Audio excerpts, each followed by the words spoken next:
It's the George Plaster Show. 30 years of the best sports talk in Middle Tennessee. Featuring Tennessee Sports Hall of Famer Watson Brown. And it's a shame it's taken this long to get an introduction for this Tennessee Sports Hall of Famer, Kelly Holcomb, along with young gun Billy Derrick. And now, here's your host, George Plaster.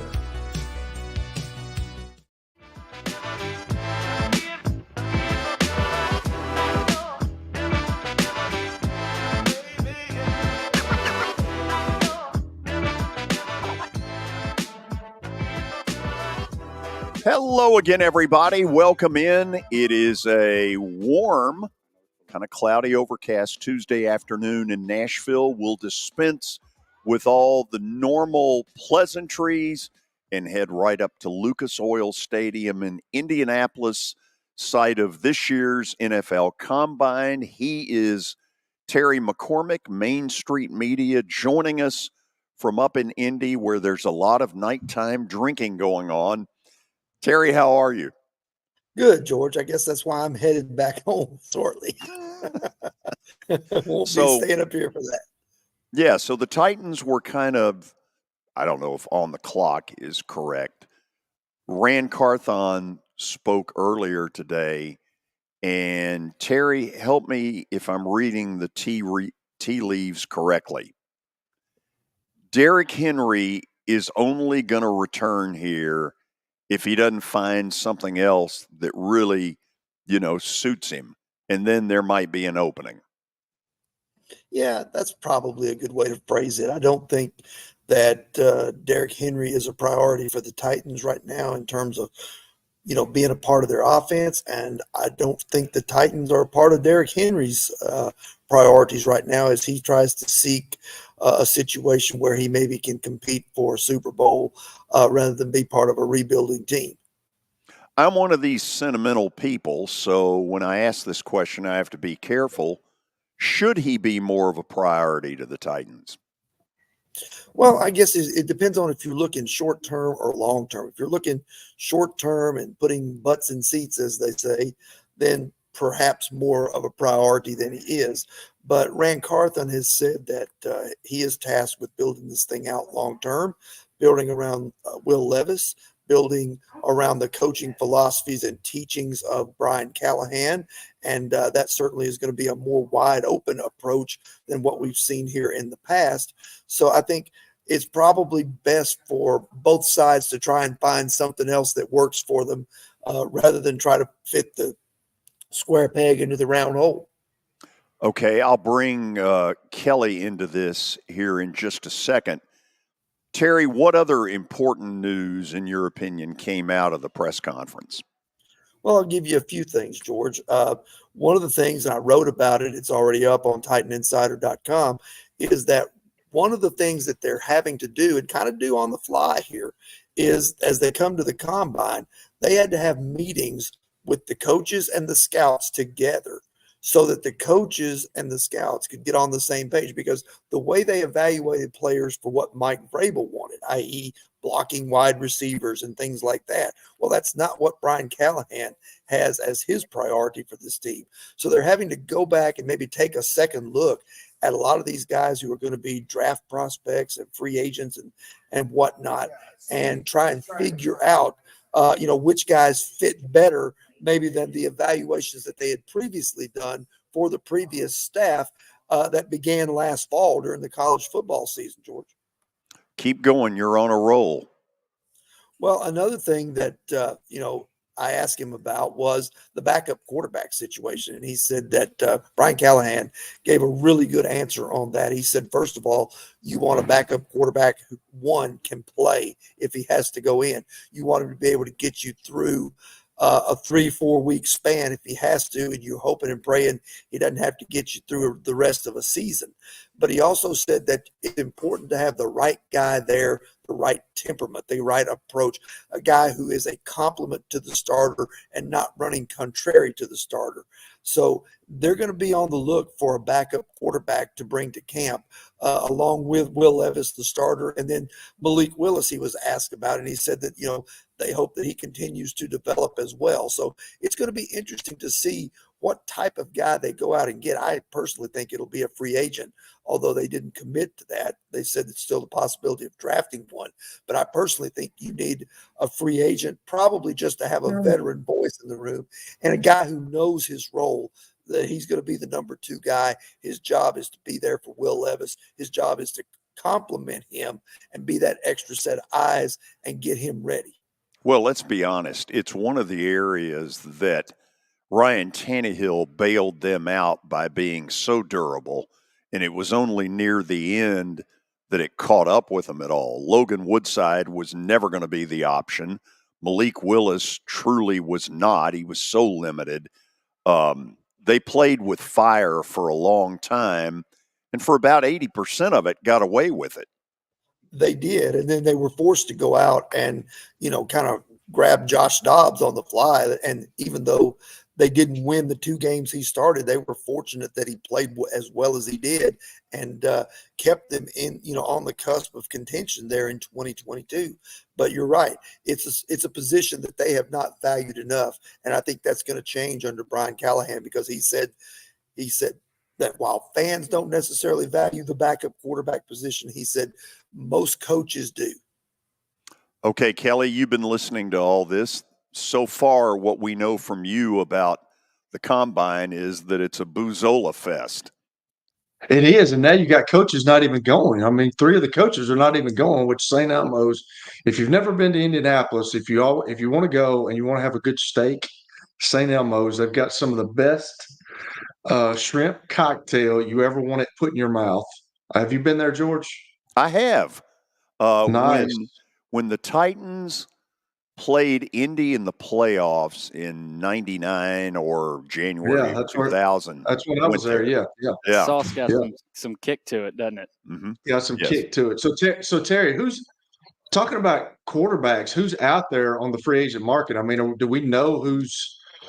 I know you probably don't know who they're looking at, but do we know some of the names that are in free agency right now as a quarterback? Yeah, it's some of the usual suspects. I'm not going to include Baker Mayfield or Kirk Cousins in this, because we know they're bona fide starters. They're guys who are going to, if they don't stay with their current team, they're going to go somewhere else to be a starter. So it's more like the guys like Jacoby Brissett, Tyrod Taylor, Sam Darnold is on that list. There are a few Don't other forget guys. Case Keenum. Case Keenum is always available, George. And, those type of guys that are out there, I think, there are a couple of others. And so I think ideally you'd want to get somebody who is, a similar skill set to what Will Levis is, a strong arm guy who can throw from the pocket and that sort of thing, so that you don't have to completely alter your offense if Levis were to go down. Of that group, I think Drew Lock would be a guy that maybe would be a fit here under what, based on Levis's skill set and based on what Brian Callahan may want to do. Yeah, I think Drew Lock would be a good one. I really liked it. He hadn't played much, but he played last year and he won that game for him, so he looked pretty good. So I said this kind of cynical, but I've heard where some of the coaches aren't going. Mike McCarthy's not going. Sean McVay's not going. Matt LaFleur's not going. I mean, is this going to be a thing of the future? And I mean, I know they're always going to have the combine, because I've alluded to, and George just brought it up. I mean, it's a drink fest for all the guys. They want to, they want to get together. But I mean, all these coaches, those 3 coaches are doing meetings on Zoom. So is this going to be a trend coming up in the next couple of years, or would you even know that? Well, I don't know. I guess we'll see where it goes. We'll see if those teams find any success, with this new philosophy of not attending up here. But I think especially important, though, for the Titans, I think, to be here, because they've got a brand new coaching staff, a new offensive coordinator, new defensive coordinator, second-year GM. I think they need as much cohesion as possible. And I think that when you come up here and you're evaluating the talent, I think it gives you another opportunity for these guys to get to know each other, because, a lot of these guys don't really know each other very well, or maybe only knew each other in passing before they're now assembled together as a staff. So let me ask you this, Terry, and this is probably my last thing, and I don't know if you can answer this one either. This usually happens at the owners' meetings, but are you hearing about any rule changes coming up in the NFL? I mean, have you heard anything about that? I mean, are they going to try to, because nobody's getting any kickoff returns anymore. So are they going to do anything with that? Have they said anything about all the penalties? Is there any rumbling up there about that? Well, most of those guys, and I don't know if I can give you a good answer to this or not, but most of those things happen at the owners' meetings. But Right. there are some things that are, obviously brought up all the time. The fumble through the end zone being a touchback. That rule gets brought up as one that is open to be changed at some point. The talk of the kickoff, like you mentioned, and going to the XFL model there. I personally am not a fan of it, but that's something that they always discuss. And then the hip drop tackle, the competition committee is always going to, put their 2 cents worth in. And I don't know really how you ban the hip drop tackle, because to me, it's not as obvious and readily evident when you see it on the film or as you watch a game as, say, a horse collar tackle would be. What do you think about that, Kelly?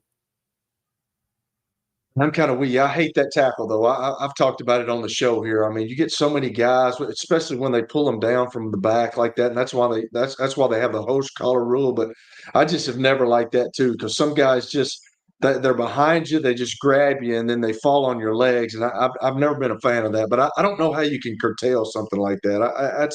That's hard. That's obviously an objective thing, and I just don't know. I just want them to do something and have some. And I don't know if you can ever have this with human beings. That's why everybody wants to go to, replay and all that. And I want the human element in it, but there's got to be some consistency. Like you get some crews that just throw flag after flag after flag, and then you get some crews that probably don't throw enough. And I like the way that the Super Bowl was played. I mean, we didn't have any. They let the teams win the game, lose the game on their own merit, not getting involved in the game. So that's my problem with the whole referee situation. I know the competition committee, and like we talked about it, they're it happens in the owners' meetings, but there are some things that they need to look at and change. Yeah, I think, you brought up, the way that the games are officiated. I would like to see more consistency. I'm with you there. It's sort of like the difference in basketball officiating. The regular season seems to be officiated one way, and tournaments and playoffs are officiated another way, as they let a lot more things Right. go on than they would during the regular season, calling touch fouls and things like that. And it does change the complexion of the game, and it's true for football too. Terry, anything else that we need to cover before we end this? Well, this is, kind of the start of it. And I asked him about having $90 million of free agent money to spend, which is tops in the league, by the way.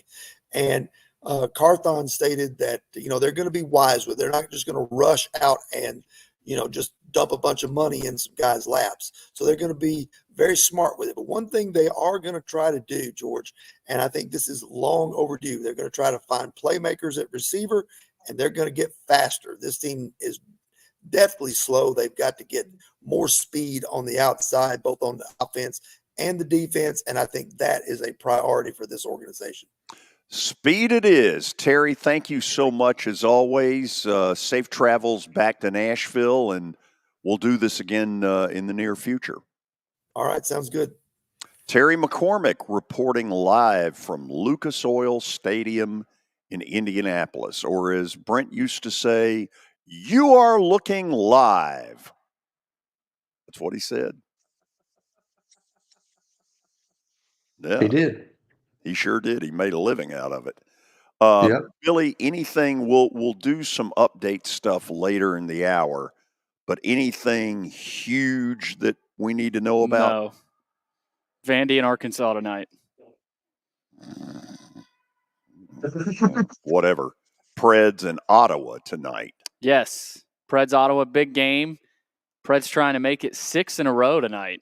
Yes, sir. Against the Senators. Senators are they're a decent young team. They got some talent. Preds lost to the Senators last time out, so I think they'll be looking to get some revenge. But we talked about this. It's time for the Preds to show they can do it at home and show they can do it consistently. Because I think tonight the home crowd's gonna going to be expecting that. You got Well, this is a 5 gut games in a check row. one, Yeah. Billy, because long road trip with some look, I'm going by what somebody told me that they likely came back yesterday instead of late Sunday night. Either way, there's going to be a little zombie factor early. Yeah. However, the good news is Ottawa played last night, and that may be helpful.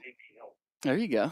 I was thinking the Preds might have some zombie factor Sunday night, because, they had back-to-back. They played Saturday night, but, they found a way. So they weren't playing a very good team, but we'll see. No, But they took care of business on the road trip. That'll teach them to ever want to go to Vegas again. yeah, thank goodness for Barry Trotz. Yeah. After the break, Tony Basilio will join us from Knoxville, and obviously we'll get into the court's ruling that favored Tennessee and Virginia. What does this mean short term? What does it mean long term? If anybody knows, it's Tony, because he has studied this issue backwards and forwards. He'll join us after the break. It was the most horrible experience that any mother could ever go through. I knew that I needed to get help. My friend, she immediately said, "You need to call Bart Durham." And you guys were there within an hour. You guys are like family for us. Yeah, sure is nice to connect with the people that you're doing your best to help. As the trusted premier custom home builder in Middle Tennessee, Donley Timmons has over 20 years of experience in the industry. Whether you're looking to build your dream home or renovate your current home, their team will ensure that every client and every remodel is unique, luxurious, and completed on time within budget. Founders Dustin Timmons and Joey Donley have over 25 years of construction experience in the Nashville area. Together, they have completed projects in Forest Hills, Oak Hill, Green Hills, Franklin, and Brentwood. Dustin and Joey believe that communication is the most important aspect of all construction projects. Therefore, they personally manage each project themselves and are involved in job site activities on a daily basis. Their commitment to quality and integrity has earned them an outstanding reputation among their clients. Contact them to set an appointment for a free consultation or to view some of their completed projects. Give them a call at 615-456-7983 or log on to donleytimmons.com. I'm Watson Brown. I'm Kelly Holcomb. I'm Billy Derrick. We're the George Plaster Show. We've been Nashville's best sports talk for the last 30 years. And you know what? We still are. Catch us live weekdays from 2 to 4 p.m. Central Time in Nashville on YouTube, Twitter, and Facebook. Also, the podcast version is available on Spotify and Apple Podcasts. Looking for more than just awards and trophies? Southern Trophy House is your one-stop solution. For over 60 years, their team has created lasting impressions with a personalized touch. From embroidery to screen-printed apparel to corporate awards, signs, and name badges, they have everything you need to keep your brand shining bright. With their knowledgeable customer service team, you can relax as they create, produce, pack, and ship merchandise and awards on time and on budget. That includes etched crystal awards, custom-cut acrylic, name badges, embroidered Richardson ball caps, banners, screen-printed T-shirts, laser-engraved Yeti cups, and knives. Recognize your hard-working team from Southern Trophy House, where they do their best to help you recognize your best. Located at 2705 Nolensville Pike in Nashville, give them a holler, 615-256-7295. Visit southerntrophy.com. Southern Trophy House, for all your personalization and recognition needs.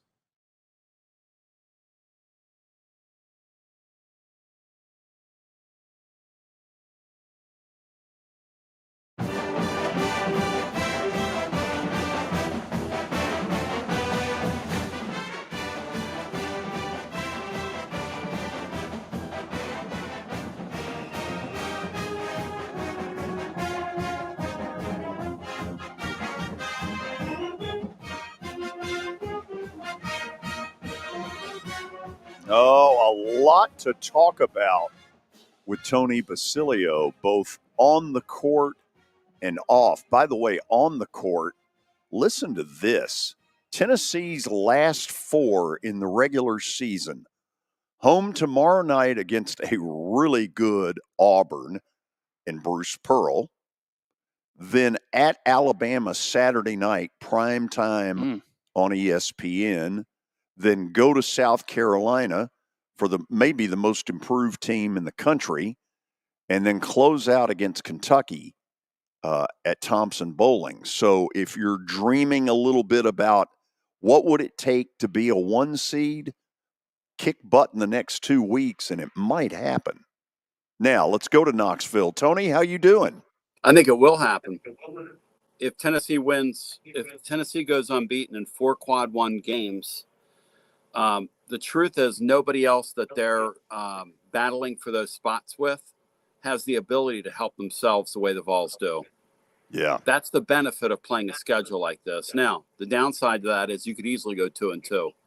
You take your eyes off the prize, you could look up and slip. The reality, though, is that the Southeastern Conference, when they decide they're going to do something, they do it. I remember several years ago, late great Mike Slive called a press conference and said, "It's a disgrace we're not better in basketball." Told his ADs publicly, "We need to get better coaches." They got better coaches. Rick Barnes is one of those guys that came into the league. And Dave Hart didn't do much good when he was here. He started a war on women, took the Lady Vol name away from a bunch of them, led to one of the craziest, goofiest press conferences I've ever seen in my life. And believe me, here I've seen a lot of stuff. But finding Rick Barnes, when that goofball Steve Patterson cut him loose at Texas, and Texas, they've regretted that ever since. Barnes picked up his 800th win the other day. That's a lot. And they've lived as a top 5 seed in the tournament since he's been here, George. It's guy's done everything but win in March here. Done everything. Yeah. So all these years later, what's it like when Pearl comes back? Look, there are people that will always have an appreciation for, and I'm one of them, for what Bruce Pearl did with Tennessee basketball. When he got here, it was a Morbin deal. It was in the wilderness for decades. I had Sonny Smith on today, and Sonny said, Bruce has this way. Any the best. Yes. Sonny said, Bruce has this way of making people believe that they're capable of doing things that they didn't know they were capable of doing. And I think that's an accurate depiction of who Bruce Pearl is. I think he did that when he was here. I remember Jordan Howell, who played on his early teams, telling me that, and Jordan had played for a season with Buzz Peterson, and Pearl told them early on, he said, look, you guys play the first 35 minutes and get it to the 5-minute mark, and I'll get us home. He said, and we started to believe that. And that first year, they came from obscurity to a number 2 seed. Hadn't been in a tournament in years, to a number 2 seed in March. And a lot of high points here with Pearl. What's interesting is the year Auburn went to their Final Four, they took Tennessee's spot. That was supposed to be Tennessee's Final Four. Auburn went down to Nashville, got hot at the end of the year, won the SEC tournament, went on and burned through the field, and eventually got beat in a really close game by Virginia, or Auburn might have cut them down that year. Yeah. Might have cut them down that year. They came very, very close. And that was a great Virginia team. Great game. A couple calls, I think, kind of went against them late. But the Pearl thing's complicated here because, the way he went out, which all seems so quaint now, lying about a barbecue and, the old NCAA stuff that used to keep us awake at night that, thank God's, in the rearview mirror. But there are people here that are still indebted to him. And Rick Barnes does not like hearing people like me say that Bruce Pearl went to his Final Four that year. But guess what, George? Bruce Pearl went to his Final Four that year. I mean, that's the reality. And that's such a Tennessee basketball thing Tennessee basketball has been to one Elite Eight. For all the winning they've done, that's borderline disgraceful. For the fan support here, for the amount of great players that have been here, the amount of great teams that have been here, for them to only be to one Elite Eight seems like a cruel joke. It really does, just a cruel joke. Kelly noticed that I didn't say anything bad about the Phillies hat. Did you notice that? No, I wondered that if that was a Phillies hat, and then yes. How could you? Yeah. The austerity of that, the classic P, Yes. little old school, little worn. And if you look closely in my bill, it says Braves / it's a line through the Braves twice for the last couple postseasons. Yes. If you look closely. I went to game 1 this past year, and I'm like, who the hell is Ranger Suarez? You weren't asking that after the game? No, guy looked like Juan Marshall. I was like, what in the hell? God. He doesn't have a heartbeat. That's awesome. If Barnes keeps it up and the Braves keep it up, I'm expecting to see Rick Barnes in their dugout one of these playoff series, George. Just remember, we won it all in 21. It was beautiful. I was cheering for the Braves, too. Braves have a great fan base. Just like, look, when you're that close and you've had that many bites at the apple like the Braves did, kind of like Tennessee basketball, eventually you're going to bite through the apple. You just are. Yeah. You just are, eventually. We need another bite. Okay, Kelly, so I'm keeping you in the picture here because clearly this one's going to take a while. Okay. So the court made a ruling over the weekend that favors Tennessee and Virginia. What is the short term of that decision, and what is the long term in your opinion? Short term is Tennessee's free to move about the cabin, so they can do whatever they want to do, NIL-wise and any other way. So they beat them back. The interesting thing is that legal people I talked to, and the thought of the legal community was that when the initial ruling came down, it was thought to be a bad sign for the states of Tennessee and Virginia. Basically, that judge decided, you know what, I got to live here. And you know what else? Not only do I have to live here, but why in the world would I rule in favor of the Washington Generals when they never win? So what's the harm going to be? And truly, so basically he said, as a friend of mine's lawyer said, he said, I'm going to go to the Monitor. And when I go to the Monitor, I'm going to find a reason. He basically admits in his findings last week, I was wrong initially. I was wrong. Yeah. Because you guys, NCAA, are a bunch of losers. Now, in the meantime, I had Adam Sparks on me yesterday, Knoxville News Sentinel, who covered Vanderbilt for a long time down in Nashville. Great guy, great writer.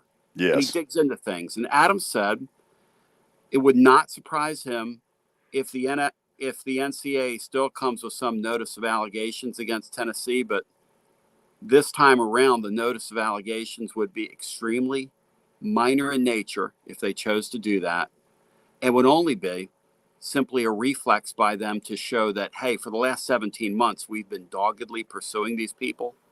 And though we've been rebuffed in court, we're going to save some face. And then eventually they will, he said they will, if they got that, the two sides would sit down and they would meet some kind of compromise, and everybody would live happily ever after.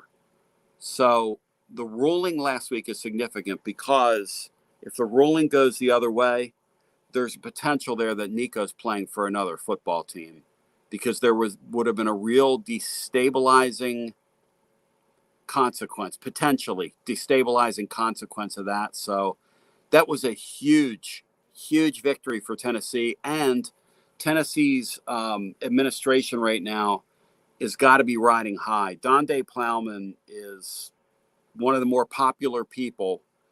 In the years I've done this, she's right up there with Philip Fulmer after he won a national championship. And I'm not kidding. I mean, she is extremely popular. So bring Kelly back into this. Kelly, best as I can figure out, the one part of the NCAA's argument was, I win the lottery and I buy a radio station.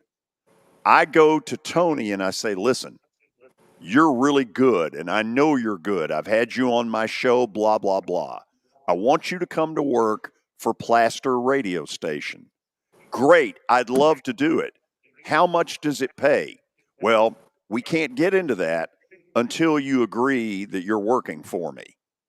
Now, how freaking Crazy. stupid is that? It's stupid. It's crazy. I mean, they're, I said it last week and I said it the week before, but they're trying to get control of this thing after they let the Pandora's box open. And I just don't understand. You've talked about it, Tony. Like the NCAA never wins. So, I don't know. I mean, Adam may be right. I know Adam. He may be right that they come back around, but it's stupid what's going on in college sports right now, and they're the ones that allowed all this, and now they're trying to rein it back in, and it's already too late. That would feel like, by the way, getting Al Capone on tax evasion. That's right, George. and the truth is, from an NCAA perspective, they almost. I mean, you would think, okay, what's their next move? A rational actor goes away, but there's nothing rational about their enforcement arm. And plus, if you look at it from their perspective, that enforcement arm, they once carried a big stick, and now they're walking around with a toothpick in their hands. And that's what they have. No, people look at them and are like, what are you going to do? What are you going to do with that? What are you going to do? You going to jab me with it? I mean, I'll break it off in your hand. I'll hand it back to you in 3 pieces if you'd like. The truth here, though, is that there are some things percolating that bear looking at.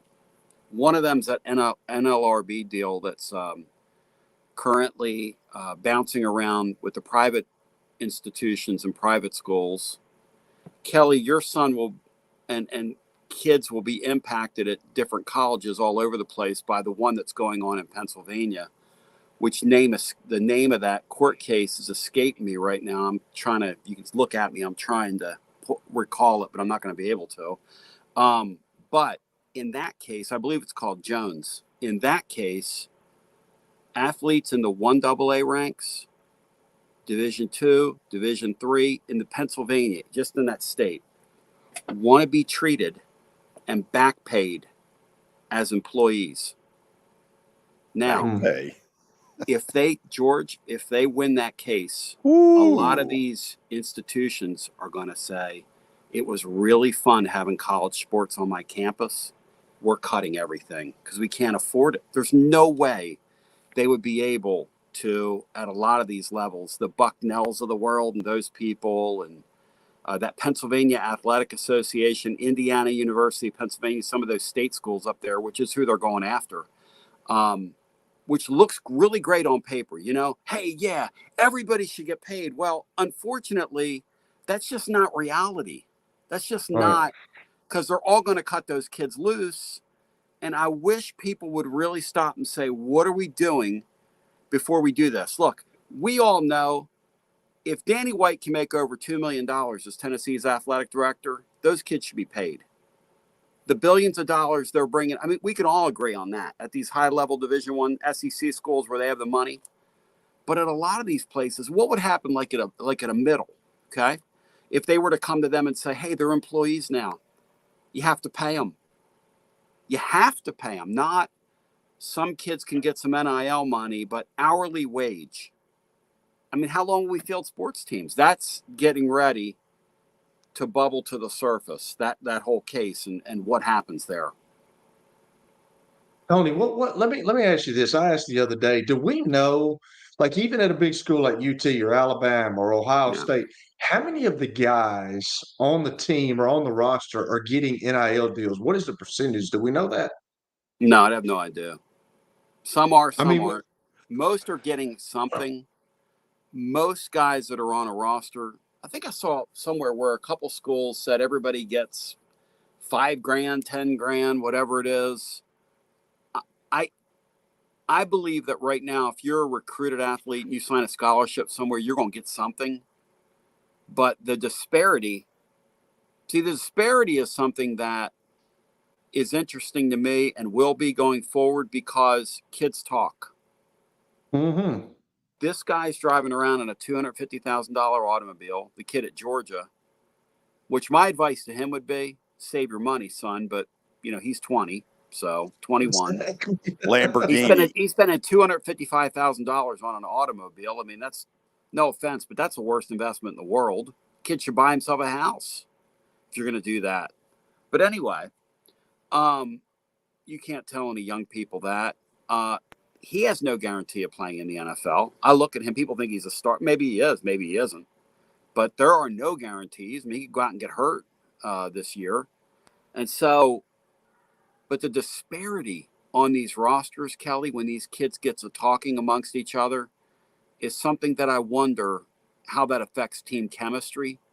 The other aspect of it is, when you start talking about disparity, is you and I both know that at schools all over the place, guys have gotten paid, star players. They just have. But it was really I'm shocked. But it was really hush-hush. Oh, you know, George, absolutely. These people know everybody's business now. Everybody. Those kids sit there and talk. How much did you get? How much did you get? How much did you get? So. Everybody talks. And I know from a fact that, you know, there was somebody there was a kid that got upset about what he was getting paid because he was playing on the field, and there was a guy that didn't play as much as he did. He was getting more money, so they went and they argued to the coach, and the coach gave him more money. So I don't know, as a coach in this time and age of college sports and college football, how you're going to control. Like, I just don't get it, man. Like, there's everybody talks about cultivating, you know, your culture. That's the big word. The buzzword is culture.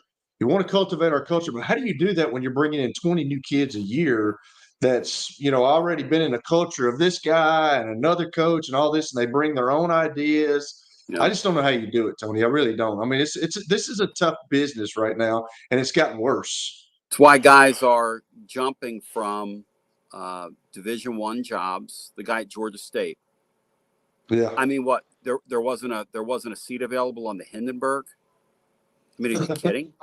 The guy from the head coach at Georgia State went to South Carolina. South Carolina right now, if you were to look at the Titanic, the ship's sitting like this right now, like the nose cone sticking out of the nose of the deal sticking out of the water. He jumps on the ship. I mean, what in the world are you doing? But that's to Kelly's point. You saw the Womack guy, Kane Womack, jump from a pretty good job at their level, where he won a bunch of games. I should know. I bet on them a little bit in the fall, and they performed against the spread. No offense to them. And but he did a real nice job there. Ordinarily, those guys never leave those jobs a couple years ago. Never, ever. But now, like the guy, the head coach at Boston College, Southern Miss the other day, was followed around by the Dellinger kid that works at CBS. And Dellinger wrote a great piece. And the guy said, look, when I got into this, I was a football coach. Now I spend 75% of my time fundraising. And what am I fundraising for?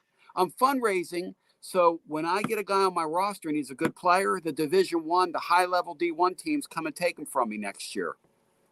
But I have to raise money in the meantime, NIL money. But to the guys at the high level, the Josh Heupels, when you're making $9 or $10 million, get the hell out of here about how hard your work you have. The single mother out there working her ass off to keep food on the table, working for next to nothing, she's working hard. Give me a damn break, high-level football coaches. Quit crying. Sorry. You're on a roll today, man. It's the truth. I'm not saying it isn't. Kelly, anything else on your end? Well, I was looking. I saw where y'all hired 2 new assistants, and you got the guy from the Washington guy, William. Is it Inge? How do you say it? Inge. I-N-G. Inge. I-N-G-E. Well, I know that you're a big Tim Banks fan, so obviously he's going to come in. He's going to help a little bit, correct? Well played. Kelly, you popped me. Okay, so I hear they're going to give the guy a co-coordinator tag. They haven't announced any of this yet. Danny White likes to announce them all at once when they get everything done they're going to do. But I hear they're going to put a coordinator tag on Inge. And you know, there's bad blood between Tennessee Alabama staff. Well, that guy in particular, because he was supposed to follow Kellen DeBoer. He followed him.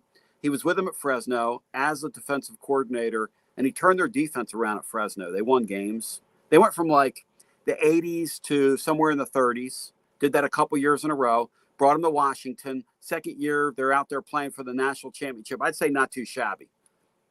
So I'd say it was thought that he was going to go with DeBoer as a part of that staff and coach a position and whatever. Well, I mean, look, it doesn't take a rocket scientist to see Tennessee was going to put a title on him to get him to come here. They like him a lot. He's supposed to be a really good teacher and a really good culture guy.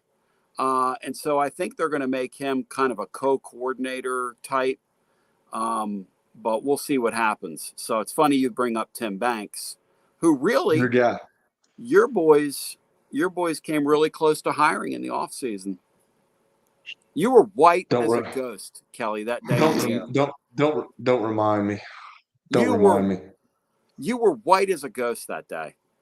You were. We're gonna have the haves and the have-nots is what college football is about to become. I mean, it's going to become this big conference of and then MTSU, Troy, Western Kentucky, East Carolina, all these teams are going to fend for themselves. And then you may be right. I mean, these teams, these institutions say, well, it was nice having football, but we're not going to pay the players. So there's no way. How are they going to pay the players? How are you going to do that? I agree. If you force me to pay them, how am I going to do that?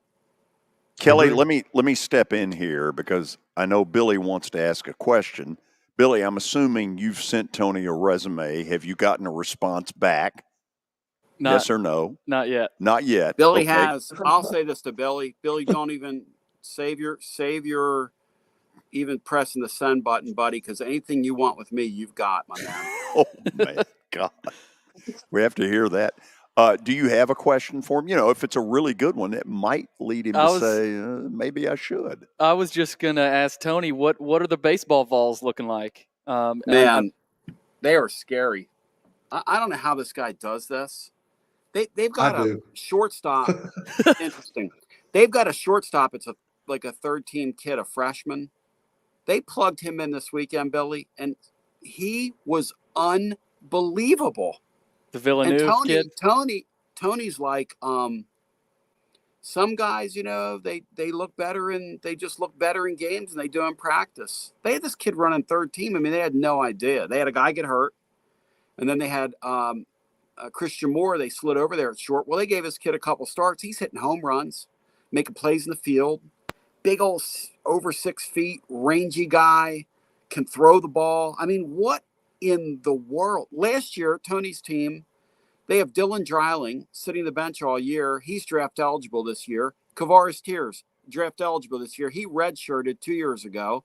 Played sparingly last year on a team that went to the College World Series. These guys are going to be like star players this year. And they're one-year guys. Tony, as I call him, Tony Vols, this guy is like stashing star players. It's insane. We'll see you in Nashville, Tony. Let's meet up. Oh, hey, it's going to be so fun, man. It's to heck with that. I've got a better invitation for him. August, what am I saying? April 4th, Preds, St. Louis for the 8th and final spot. Hey, I'll be there for that. Listen, you don't want me anywhere near the Predators after the whammy we put on them. The Basilio family whammy. No. Y'all didn't win a game for a month, George. You're right about that. We did not. Until and my Flyers, since I've been jocking them, my son today says to me, he says, Dad, how many days in a row are we going to wear the Flyers shirt? He goes, that's at least 3. He goes, not that I'm counting. He goes, but I don't need any hugs today. He goes, I bet that's pretty ripe. I said, Anthony, it's outerwear. Kelly, you do that, right? You have different undershirts on, but you have a shirt like a top. Look at Kelly. You do that, right? Several days. The same junk. Look at Kelly say, Kelly, you do that, right? A couple days in a row. No. Come on, man. I gotta wash it, dude. I gotta wash it. You guys are leaving me hanging. I wear the thing 3 days in a row. He does. Believe me. He does. Okay. We've got proof of it. Okay. Tomorrow night. Hey, George, I just want Billy to give the resume out before the show goes whack off here. You know what I'm saying?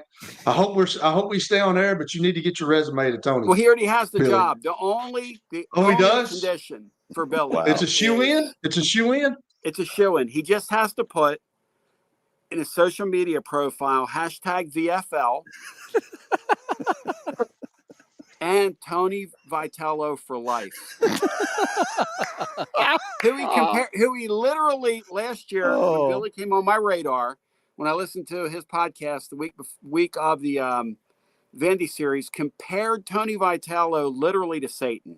But other than that, it was really fair and balanced. Billy, the things you guys were saying about Tony. I'll say that Did you say Tennessee is coached by Satan? No, I did not say that. Billy, Because we've all got our opinions. Because I can see you maybe doing that. Hey, we've got our opinions. Well, my favorite thing was, though, Billy was so sure, and so was I, that Vanderbilt was going to bury Tennessee last year. Bury them. I mean, Tennessee was, I don't know what losing streak. They were 5-10, and they end up sweeping Vandy. Yes, I remember. Baseball is just the weirdest sport, George. Tomorrow night, the return of Bruce Pearl. Oh, boy. Yeah, go into another division or something. Tomorrow night, when it's over, how do they listen to you? Yeah, so we're available at tclub.team. I'll be on the air. Look at me. By the way, the next day, on Thursday, I'm going to Clearwater, George. Are you really? See the Phillies train, yeah. Wow. Yeah. No Reese Hoskins, but no Reese Hoskins. But Bryce is there until he's 50. Mm-hmm. Bryce wants an extension and a raise after signing a deal 3 or 4 years ago. I love these guys. I mean, why not? Yeah. If he can get it, I mean. tclub.team is our website. Again, tclub.team. Man, I'm so thrilled it's baseball season. March Madness is here. As you were saying before, the Vols have 4 quad one games in a row. And the last time Rick Barnes was a number 1 seed, he went to the Final Four. Tennessee's never been a number 1 seed in the history of the school, and that's in their hands right now if they win the next 4 games. Yep. Okay, I think we're done. Thank you, guys. Awesome stuff. Thank you. Ditch the hat. Thank you, guys. Ditch the hat? No way. Oh, my God. Thank you, guys. It causes too much See you, pain. Tony. Thank you, Take Tony. care. Bye, guys. Okay, we'll go to the break, and then let's react a little bit to some of the NCAA stuff that he put out there. Stay tuned. Hit After Hit has become the baseball store in Tennessee. They have over 1,000 different models of gloves and over 1,500 wood bats. They also have several Iron Mike pitching machines as well as a Hit Tracks machine. If they don't have it, you probably don't need it.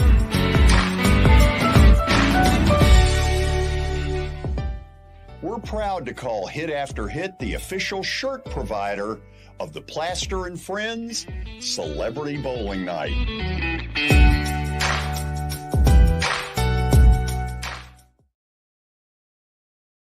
Forget the fact that Sir Speedy Music City is owned by my BGA classmate James Warren. Their work stands on its own merit. James and his staff do incredible work, as evidenced by the huge banners at the Plaster and Friends Celebrity Bowling Night. If you're looking for quality to help your marketing and business communications, and you want it at a reasonable price, these are your folks. Call them at 615-832-9511 or go to print at sirspeedymusiccity.com. And be sure to tell them Plaz sent you. Over the years, more men have started to seek help for hormone deficiencies and imbalances, and Dr. Jeffrey Lodge and wife Daphne, along with their experienced staff, give men the treatment required to improve their quality of life, improve your immune system, energy level, cognitive function, and more. There's no better time to achieve a healthy lifestyle. What are you waiting for? Give Cool Springs MD a call today for an appointment at 615-486-3458 or visit the website coolspringsmd.com. For over 35 years, Wilson Bank & Trust has been committed to providing customized banking solutions to help individuals, families, and businesses in Tennessee achieve their goals. As your full-service community bank, we are proud to offer loans with competitive rates, local decision-making, and fast, friendly service from our experienced lenders. No matter where you are on your financial journey, Wilson Bank & Trust is ready to help you take the next step. Visit your nearest Wilson Bank & Trust office or online at wilsonbank.com to get started today. Member FDIC, Equal Housing Lender. Convenience and value, two words that we expect when we do business. Our goal at JHA Company is to deliver just that, both to our school partners and to our customers. Whether you're purchasing photos, yearbooks, class jewelry, letter jackets, school spirit wear, or senior graduation products, we strive to make the experience easy, convenient, and cost-effective. Find out more at jhacompany.com or call 615-867-6345 for more information. JHA, one source, one company.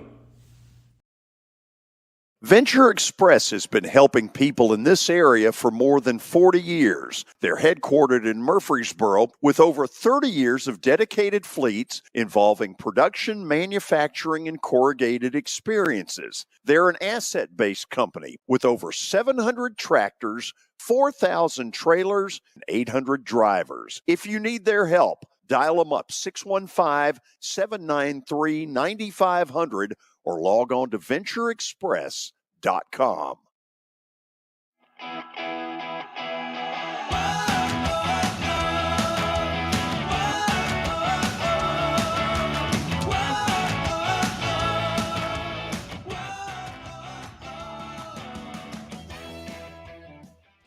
Okay, one of the takes as I listened to Tony earlier talking about the suit, I don't know if he said Delaware, Pennsylvania, I don't remember where. Pennsylvania, yeah. But it does feel like that maybe there's too far a push on this money thing and this whole back pay kind of stuff. We'll take conferences like the MAC, name whatever you want. There are a bunch of them that might get backed so far into a corner that they end up saying, we're done. That's true, George. I mean, I've never thought about that. But, if these smaller schools that have some disgruntled kids that think that, hey, they need something as well. I mean, they're playing college athletics, and you go down to maybe not the top tier Division I, but the group of five, like my son is, or like Middle is, or Western Kentucky teams that are around here. If those kids start saying, well, hey, we need something, and then they start doing that, I mean, that's going to be a hard pill to swallow right there for some universities. Like, I know they're all trying to get collectives. I know Middle's trying to get a collective here to pay some kids. And I've always said, I've said 100 times, I've always said the kids need something. But when you start getting $2 million a year for a kid in college, that's a little overboard. But that's the way we're going. And I can see where Tony's talking about right there, because if that stuff like that happens, like I think it was a lawsuit in Pennsylvania he was talking about, if some of those schools up there decide, hey, we're not on the top tier, but we're Division I college athletes too. We want to get something, and if that starts happening, you're going to have to see some execs in these institutions say, hey, we might not be able to go forward with this stuff because we can't pay kids. We can't do it. Most of them are struggling just to get by. We talk about this. We talked about this before, George. Like, there's only a few, even at the top tier division, like the Texases, the Alabamas, the Ohio States, the UTs. They're really the only ones making money. Like, you jump down to like maybe UCLA. UCLA, they couldn't for years. They couldn't get anybody in their stadium. Troy Aikman talked about it. He was talking about how bad it was. And you get places like that just struggle to make a profit. That's tough. Because everything comes down to money issues. And if you can't do it, there are going to be some institutions that are hurting. So, Billy, here is what I think is going to be the next big problem in NIL. Okay, all these schools are running around building up NIL for this upcoming season. And the ones that go 10-1 and 11-0 and they're in the college football playoff, their booster or boosters are more likely to say, sure, I'll re-up. Mm-hmm. But the one that ends up in the Poinsettia Bowl when he thought he was going to have his team in the Sugar Bowl is probably going to say, you know what, I'm not doing this year after year after year. Go find some other sucker. And then we're really going to see the real open market and what it's really all about. Because right now, everybody's in a rush. Oh, I'll give you $2 million. Now, I'm not. I mean, I'll be honest, I'm not. But there are people out there throwing goofy money around at 18 to 22-year-olds. That's going to become an issue. Yeah, I mean, I think a lot of these people that are boosters are diehard fans of that school. So I think there could be situations where no matter what, unless it just gets awful, they'll come back, the next year. But I mean, if you ask for a favor from somebody that's not really a diehard or maybe not even from that area, just somebody with a lot of money, I don't know that you can count on them year in, year out, especially if you're either missing a bowl or you're not going to the right bowl game, you're not, making the playoff. I think that just points to a lot of the volatility that we're going to see. You just having no clue what's going to happen year to year. And we see it in basketball right now. I think even worse than in football. But, players leaving with the spring transfer portal window, we don't even know. I mean, we don't really know what these teams are going to look like until after spring ball. Usually spring ball, okay, here's what we've got. Not anymore. You got another window where players can leave if they're not liking their playing time. So I think it's just a lot. You're going to see a lot more volatility.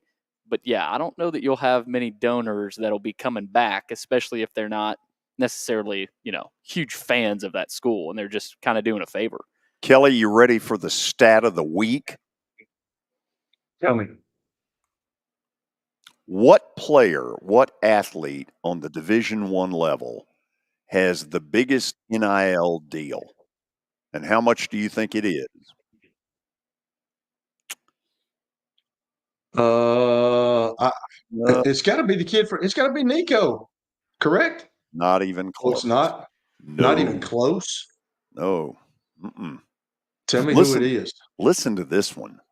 Brian Windhorst on ESPN, who has been following LeBron since he was a kid, said today on one of their shows that old Bronny, who at least for now looks overrated, $6 million. Now, I'm sure Dad probably looped Bronny into some of those deals. $6 million? Wow. Is he? That's not for a year. That's not for a year, though, is it? That's not for a year, is it? Apparently, according to Windhorse, who knows a lot more about the all I know is this. $6 million. I've seen USC enough that I've come to the conclusion, yes, he may end up being really good, but this whole he's ready to play in the NBA, please, it ain't happening. He ain't his daddy. Not the way LeBron thinks it's gonna. Look at Taylor. Wow. Look at Taylor in the background. I'm sure he's chomping at the bit to get in here. Billy, do we have a stat of the day? We do. I was afraid of that. Yep. Stat of the day. John English, Antique Sports and Cards. You can find them out in Shelbyville. They're open during the week, Tuesday through Friday from noon to 5, and Saturdays from 10 a.m. to 5. Give them a call, 931-492-4304. All right. Last night, I don't know if any of y'all watched R.J. Davis. 42 points for North Carolina that tied the highest scoring game by a North Carolina player in the past 50 years. With what player? Oh, okay, hold on. Which is tied for the 42. highest scoring game in the past 50 years. This is a good one. Okay. I mean, it's not the obvious in Michael Jordan. No, obviously. because the old line was that the only person that could keep Jordan under 20 was Dean Smith. Was Dean Smith. That was a line that got used a lot. in Michael's early days. Okay, so Jerry Stackhouse could be one possibility. Yeah. J.R. Reed could be a possibility. That's another good one. Who Going was back, the Charlie Scott back in the late 60s, although that's more than 50 years. I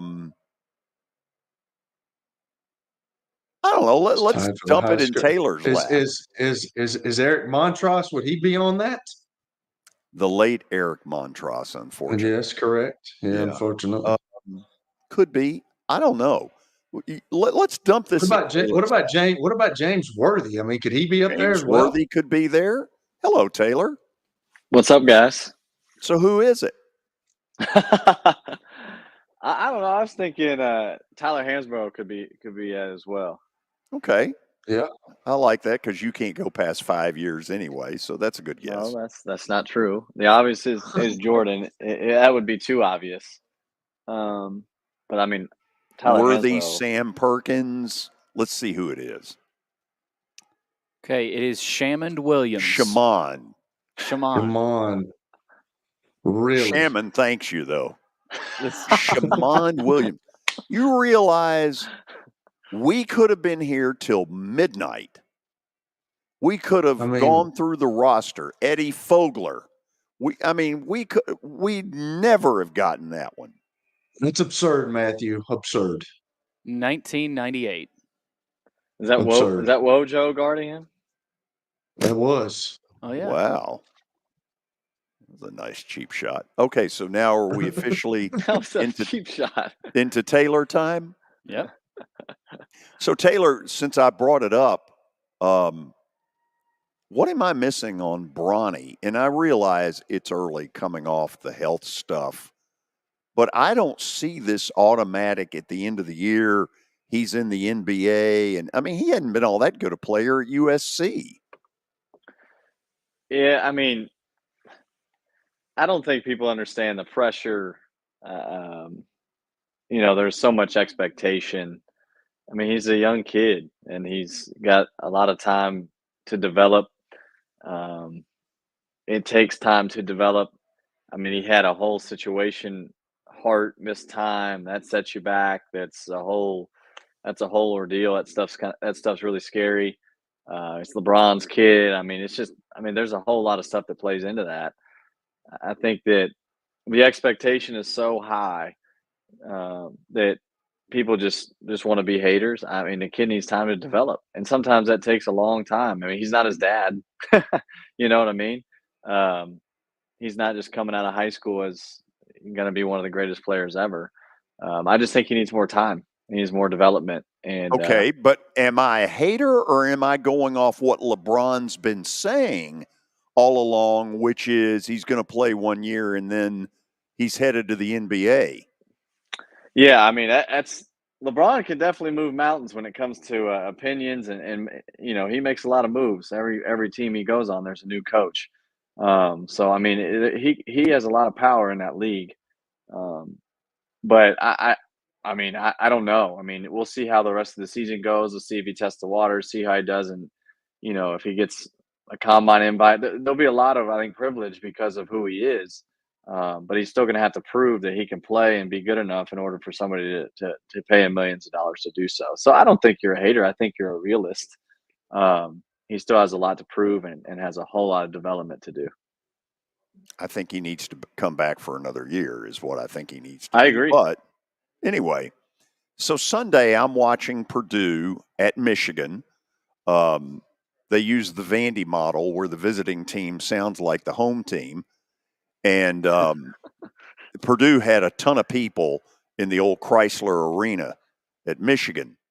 So I'm sitting there watching Zach Edey, and it's obvious he's a man amongst boys because he's 7'4" and nobody can reach him. And it got out yesterday, not that it was any surprise that Matt Painter sort of announced, look, he's not coming back here next year. He'll be in the pros. What kind of pro do you really think he will be? That's so hard. That's such a good question. I think about a guy like Brook Lopez, who is over 7 feet tall, and he really adapted to how the game changed. Brook Lopez can now shoot threes, and Oh, yeah. he realized, oh, I've got to change my game in order to remain here. I think Zach Edey will have to go through a little bit of that, a lot of bit of that. They're not just going to post him up and feed him, and he's just going to dunk over guys. It's totally different. But I do think there's just so much appeal. I mean, he's huge. He's got soft hands, great touch. He knows how to play. I don't know. I think there's a lot to unfold with Zach Edey when it comes to his professional career, and I think he'll get a shot, no doubt. But I think a good model for him or a good mentor for him would be Brook Lopez. Like, hey, how did you do this? Put me through that same thing that you did, because you transformed your game and you adapted to the way that basketball is trending in the NBA. Okay, let's get to your hometown in Kentucky. So a week ago, they were not good enough to win at LSU, which is an improving team, but by no means upper crust of the SEC. But then Saturday, clearly a little ticked off, they rack up 117 on Bama. I can't remember the last time an SEC team scored 117 in a league game. Here's what I want to know. The easy answer is, well, they don't play enough defense and blah, blah, blah. But clearly there's really good Kentucky that's up here. Mm-hmm. And then there's not so good Kentucky, which is somewhere here. Can you see anything, certain teams that give them more trouble, and then certain ways you play them that they feast? Yeah, that's a good question. To the left of that picture is Edwards, Justin Edwards. He had a phenomenal game. Super efficient. I think he finished with like 28 points, the best game he's had all year. I think what Kentucky's looking for is consistency. Alabama and Kentucky, I mean, that's like a ping pong match. I mean, that is a high intensity, fast paced game, lots of threes. And I think with Kentucky can struggle is when a team really slows it down and digs in on the defensive end and just takes a long possession on offense. I think about a team like I'd love to see what would happen if Kentucky collided with a Virginia. Virginia's defense Right. is elite. Their offense isn't very good, but their defense is elite, and it's a total opposite style. Alabama fits Kentucky's style this year. Kentucky normally doesn't play this way, but they have the personnel to do it. So I think Kentucky really can struggle when a team slows it down, really digs in on the defensive end, is physical with those freshmen, and then, takes 20, 25 possession. I think the teams that take their time on offense against Kentucky's defense, it really wears on them. And then Kentucky makes a mistake, and all of a sudden they end up with a layup or a good look from three. So the teams, I think, take a little bit more time, really dig on the defensive end. I think those are the teams that Kentucky struggles with. Yeah, Virginia's a really interesting one. I used to throw Temple out there under John Chaney, that when you had one of these high-flying old Loyola Marymounts that, that would fly, put them up against Chaney's Temple, because that was more like a root canal. Yeah. Yeah, it's two different. I mean, it's totally two different philosophies. And I think that Virginia is a team that prides themselves on defense, and they have an elite defensive team this year. It really is elite. I mean, they're winning games when they score 49 points. That's impressive. And Kentucky, I think, is elite offensively. So I think that is what's going to be Kentucky's Achilles heel when they get to the NCAA tournament is who are they going to run into? Who are they going to be matched up with? It all has to do with matchups. Yeah. And if they run into one of those teams that is really into guarding and they believe and they buy in. And now the top teams, they guard. I mean, Purdue guards. Houston guards. Oh, my God. So, and both those teams could do it on both ends of the floor. I think for Kentucky, they got to learn how to be consistent on both ends of the floor.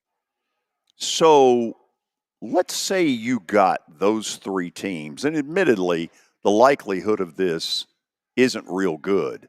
But if you got Purdue, and UConn and Houston into the Final Four. The one that has to play Houston and then whoever in the final is the one that's really going to get hurt, because you play Houston, you're hurting for a while. Yeah, those dudes are physical, and man, they have put up some. I mean, they've got some great wins lately. I'm really impressed. I mean, you go to Baylor and win on the road. That's no easy task. They thumped Texas at home. They play so hard. They're physical. I think they make it really hard for the referees. It's like, wow, we can't call everything. But they play hard. That Kelvin Sampson's got those dudes connected. I think Jamal Shed is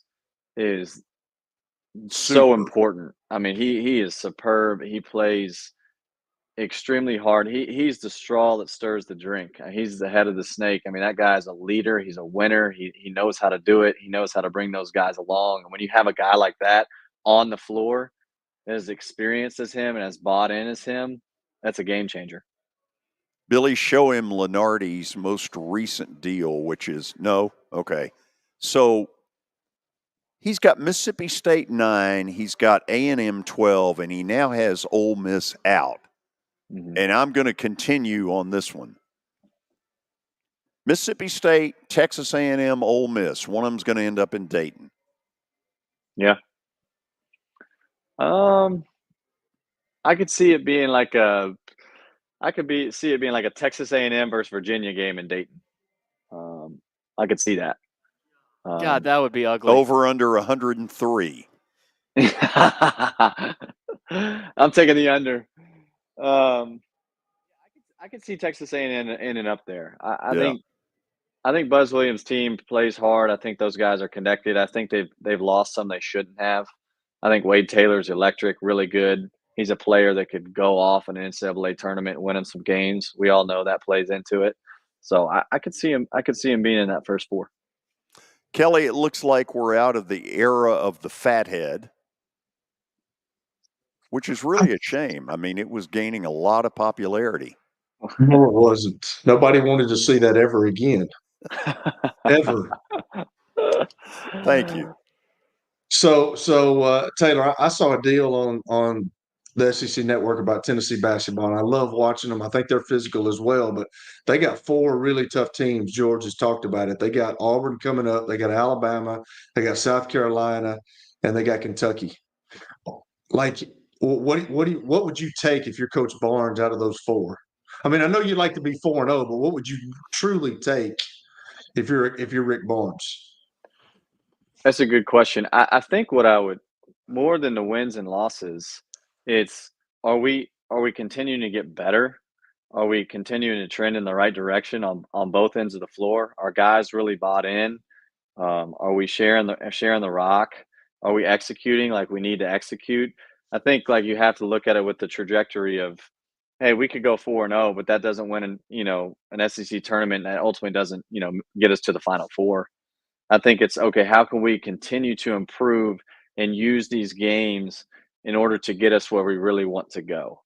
I think that I don't know. Sometimes when teams go 4-0 in these situations, like it ends up being worse for them. That's just how it works. I think that Rick Barnes has to look at, okay, let's do things the right way. Let's be really prepared. Are we getting better?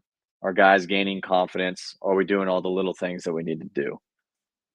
You are wise beyond your year, my man. Yeah, that's awesome. Now, George, we don't need to see that, okay? Get yourself up. Be engaged in the conversation. Okay, so if they do go 4-0, do you think that warrants a number 1 seed in the NCAA tournament? I mean, there's a lot of basketball. There's a lot of basketball to be played, obviously, in the SEC tournament. But like, if they go 4-0 in this gauntlet right here, I mean, do they deserve to be a number 1 seed? I think so. I think they're right there. Obviously, like you said, I think they're good enough to be a number 1 seed. Depends on, if Purdue takes a loss or Houston takes a loss or whatever. But I think if they go 4-0, they're definitely worthy of it. I think they're worthy of it before then, but we'll see what happens. I think they're excellent. I think Dalton Connect is a complete game changer, and they'll continue to play through him. But I think other guys are getting involved and have really gotten better. But Taylor, isn't it more that Purdue and Houston and UConn are set? Yeah, they're probably North set. Carolina's the one that I don't trust as a 1 seed. I don't think they've been all that impressive. Yeah. I'd put Tennessee up with North Carolina right now. Yeah, I agree. I think if those teams played today, I'd probably pick Tennessee to win. I do. I think they're kind of similar in some ways. Like North Carolina struggled last night against Miami at home, who's not very good. They've really struggled this year. And RJ Davis had 42, and he's awesome. I mean, he's worthy of National Player of the Year contention. I mean, he's really good. And I think that's where Tennessee and North Carolina are very similar. Is RJ Davis, they rely on him so much. Tennessee relies on Dalton Connect so much. So those other guys are going to have to step up. And you got to remember, Tennessee was kind of a late bloomer this year. I mean, they weren't the team they are now, and I know it's not really. But look at that schedule they played. They played but it's the Lakers and the Celtics, and I mean, if it's that slim of a margin between them and North Carolina beat them. And I know they were at home, but right, the head-to-head's a big one. I mean, it's not like that doesn't matter. Right. Yeah, no doubt. I mean, it does matter. Very early on, I think that game was at North Carolina, right? Yeah. So, I mean, I think that Tennessee has gotten better as the year has gone on. I think that Coach Barnes has learned, like, hey, we got to get other guys involved, and they have. And I think they're a pretty complete group. I really do.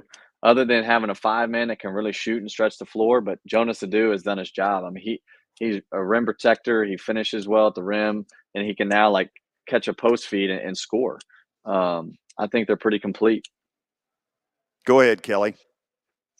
Well, I was just going to say that Dalton Connect is kind of big. We've talked about him all year, and he's kind of – I firmly believe that I forget – I think it was the Missouri game. Like, if they didn't have him, they would have struggled last year. But talking about that, I mean, I don't know if anybody's a shoe-in for the MVP of the league. I mean, obviously, if you're thinking about it, like he's one of the top contenders, but who would be the other guys? The Dillingham kid from Kentucky, who would be some of the other players that would be the most valuable player in the league so far? I think it comes down to two guys. I think it's between him and Antonio Reeves for Kentucky. Okay, all right. I think he's a guy that's an older guy. He's gotten better. Man, last year I think about him. He didn't really start playing for Kentucky until like halfway through the season, and now he's at where he's at. It's pretty impressive. A guy that stuck with it. He came back. I think those two guys are deserving of it. I'm good, George. That's good it. Answers there, Big Taylor. Yeah. Okay. He's wise beyond his years, man. I can't corner him. He will not get cornered. No. He's good with that. Very politically correct. He needs to go into politics, man. I really believe that. Oh, my goodness. No, please no. No? No. Sure. Good. You'd be a good one. I'm sure. So the backdrop looks like maybe at home, correct? Yeah. This is I don't know. It's blurred out. I guess the setting is blurred. I mean, I thought you worked during the day, but perhaps I have not. been. I got to call some people back here when you stop giving me a hard time. I was hoping when I came on the broadcast today and George was in that yellow shirt, I was hoping he would be blurred as well, but he wasn't. It's a Preds day. Darn tootin' it is. They've won 5 in a row. It's gotten so impressive. I expect you to try to weasel a ticket. The only time. He really doesn't want to go with you, George. I mean, he's just kind of leading you on. You're going to keep asking, and he's telling you he wants to, but he really, truly, deep down, he doesn't want to go. No, I'm aware of that, which is why he's now permanently ineligible. I'm back on the ineligible list. He's a regular season I'm snob. waiting for my waiver, Kelly. I'm waiting for my waiver. Yeah, well, expect it in 26. Hey, Taylor, thank you as always. Appreciate you. Y'all have a good one. Taylor Barnette, very good talking hoops. Enjoy having him on. He's wise, man. He's wise beyond his year. I try to corner him in some of my questions, and he's got good answers, man. He's not going to go there. Some school needs to hire him. Wow. It's just my opinion. Well, yes, I know. Is that what he's trying to do? Is he trying to get into coaching? Look, I don't know. He was on Chris Mack's staff at Louisville, and obviously that had a strange ending. And so he came back here and went into private business. And who knows? But I know this. Someplace needs to be smart enough to hire him. I agree, man. He knows the game, that's for sure. We'll go to the break. We'll talk a little court stormings and then have Plaster Bet of the Day after this. It was the most horrible experience that any mother could ever go through. I knew that I needed to get help. My friend, she immediately said, "You need to call Bart Durham." And you guys were there within an hour. You guys are like family for us. Yeah, sure is nice to connect with the people that you're doing your best to help. As the trusted premier custom home builder in Middle Tennessee, Donnelly Timmons has over 20 years of experience in the industry. Whether you're looking to build your dream home or renovate your current home, their team will ensure that every client and every remodel is unique, luxurious, and completed on time within budget. Founders Dustin Timmons and Joey Donnelly have over 25 years of construction experience in the Nashville area. Together, they have completed projects in Forest Hills, Oak Hill, Green Hills, Franklin, and Brentwood. Dustin and Joey believe that communication is the most important aspect of all construction projects. Therefore, they personally manage each project themselves and are involved in job site activities on a daily basis. Their commitment to quality and integrity has earned them an outstanding reputation among their clients. Contact them to set an appointment for a free consultation or to view some of their completed projects. Give them a call at 615-456-7983 or log on to DonnellyTimmons.com. I'm Watson Brown. I'm Kelly Holcomb. I'm Billy Derrick. We're the George Plaster Show. We've been Nashville's best sports talk for the last 30 years. And you know what? We still are. Catch us live weekdays from 2 to 4 p.m. Central Time in Nashville on YouTube, Twitter, and Facebook. Also, the podcast version is available on Spotify and Apple Podcasts. Looking for more than just awards and trophies? Southern Trophy House is your one-stop solution. For over 60 years, their team has created lasting impressions with a personalized touch. From embroidery to screen-printed apparel to corporate awards, signs, and name badges, they have everything you need to keep your brand shining bright. With their knowledgeable customer service team, you can relax as they create, produce, pack, and ship merchandise and awards on time and on budget.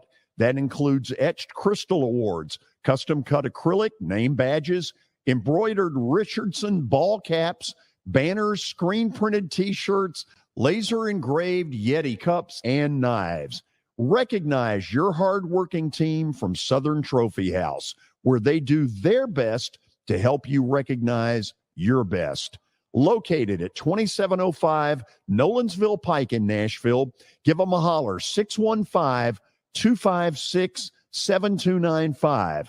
Visit southerntrophy.com. Southern Trophy House, for all your personalization and recognition needs. You know, starting to save for your future doesn't have to be difficult. Let Wilson Bank and Trust help tone up your financial goals this year.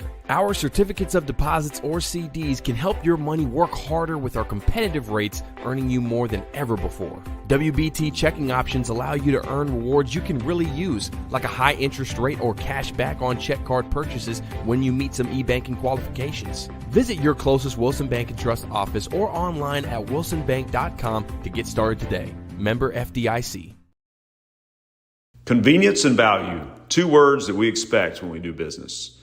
Our goal at JHA Company is to deliver just that, both to our school partners and to our customers. Whether you're purchasing photos, yearbooks, class jewelry, letter jackets, school spirit wear, or senior graduation products, we strive to make the experience easy, convenient, and cost-effective. Find out more at jhacompany.com or call 615-867-6345 for more information. JHA, one source, one company.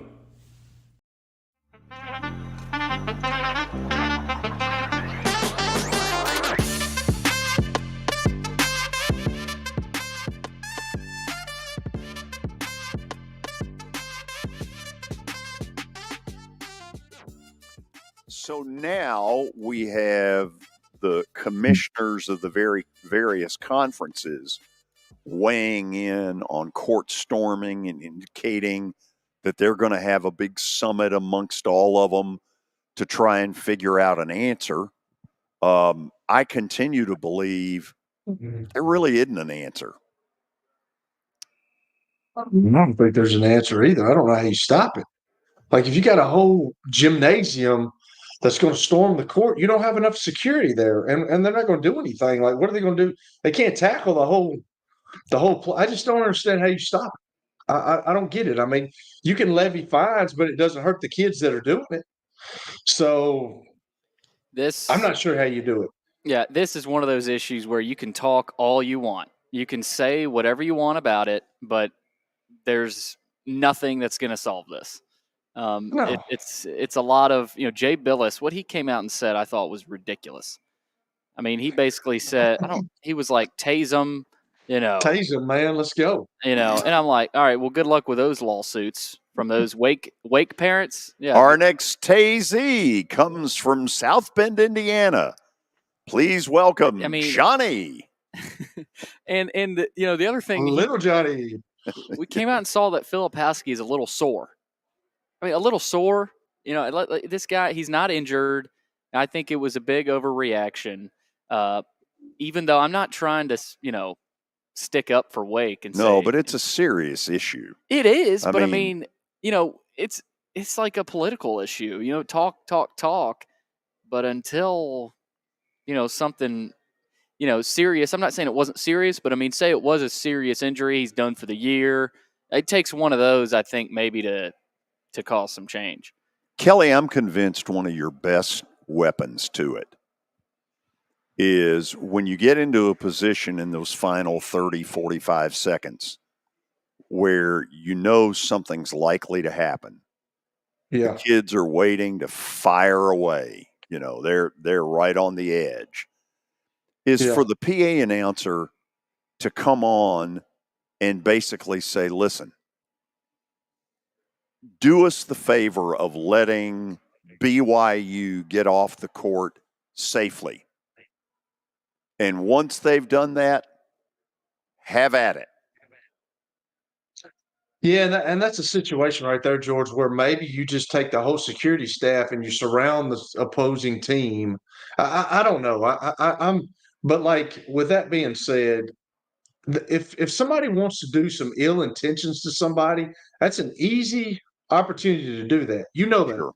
Oh, yeah. I mean, nobody's ever really thought about that, but like, it's getting to the point in time where authority is everybody disrespects authority now. So if you're a kid that, you're tired of seeing this guy come in here and kill us all the time, and now we beat them for the first time, and now you've got an ill intention on your mind, and you go out there and you bump this guy, or you try to get him to fight you, so that's where all this stuff gets into trouble with. I don't know how you do it, George. There's got to be some solution, but you're right. I mean, maybe you say over the public address announcer, maybe he says that, or maybe the whole security staff just goes around the opposing team to make sure nobody gets around them. I don't know how you do it, but it can become an issue, and it's starting to become an issue. It seems like everybody's storming the field. A couple of years when everybody was beating Alabama, every time they got beaten in the Southeastern Conference, the teams, their school stormed the field.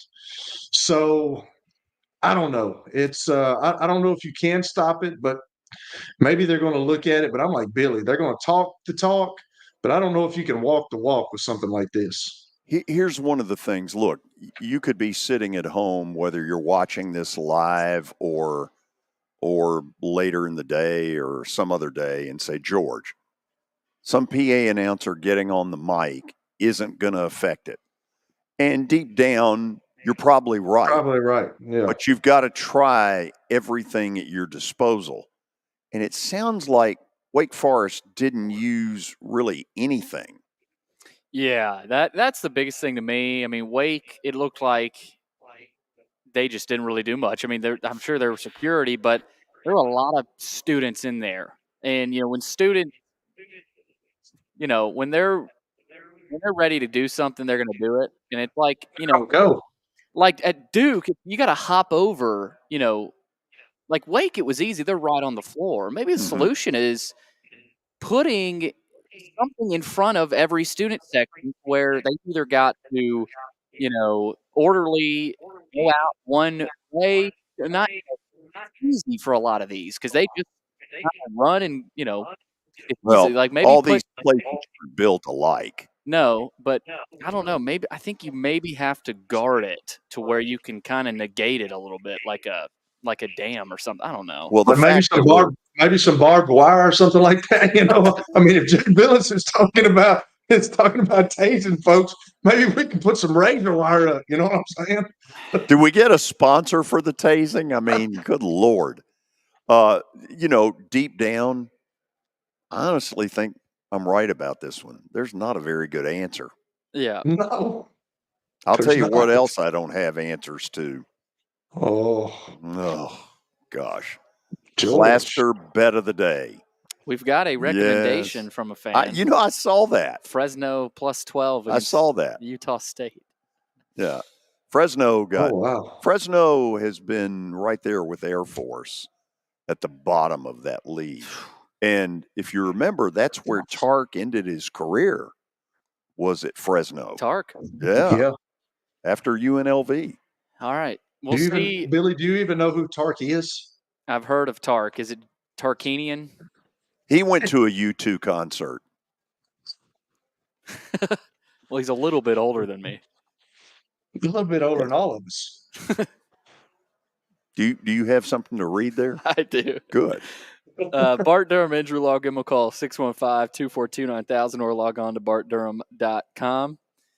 Last night. Not a great night. That's incorrect. I forgot to add that. Kelly has an opinion on that. This is starting to catch up with you, Billy. I mean, you've got to stay on top of this stuff, man. And if you don't, you're going to get fined. I mean, we're going to go to the drawing board, and you're going to start getting fined. That's what's going to happen. We're going to put barbed wire between you and it. We're going to have a tasing. Okay, Jay Bill is going to tase me. Okay, so the record's 41-48. We've taken on some water. Mm-hmm. We have. Lunch. Yeah. I want to thank TCU last night for their fine effort against Baylor. And they were at home, too. And I tried to justify it and made it sound good, but not good enough. Okay, here's what I think. Georgia really started out pretty good, but has hit a wall. They got within 3 Saturday night of Auburn, and Auburn went on one of these biblical runs that was just humongous, like 21-1 kind of stuff, and left Georgia in the dust. I wonder how interested Georgia really is right now. LSU at home, playing better. I'm taking him. I like it. I'm glad you do. Item number 2. Oh, it's got 2. Oh, yeah. Has anybody noticed what a Texas Tech home game looks like in recent weeks? Unbelievable. Man. They play well there, don't they? Yeah, they sure do. And it's been one of the toughest places in the country to play. And they hate Texas. They hate Texas. And let me tell you why. Because Texas comes in there and they got kind of a snotty attitude. We like this, and we got a lot of money, and we got a lot of J.R. Ewing wannabes. And Texas kind of looks down on these other schools. Texas Tech, Cal College. They've got the biggest chip on their shoulder every time Absolutely. they play. Texas Tech's going to take it out on them tonight. I like it. Kelly, we're going 2-0 this evening.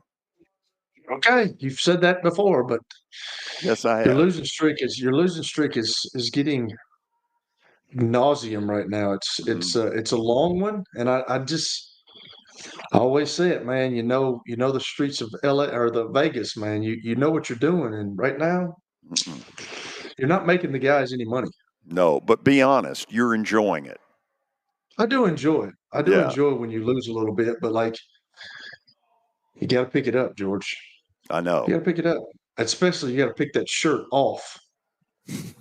I know you're a Preds guys, but I mean, take that shirt off, George. Kelly, don't wear it good again. night. Actually, don't wear it again. Actually, please. Kelly, your time is up.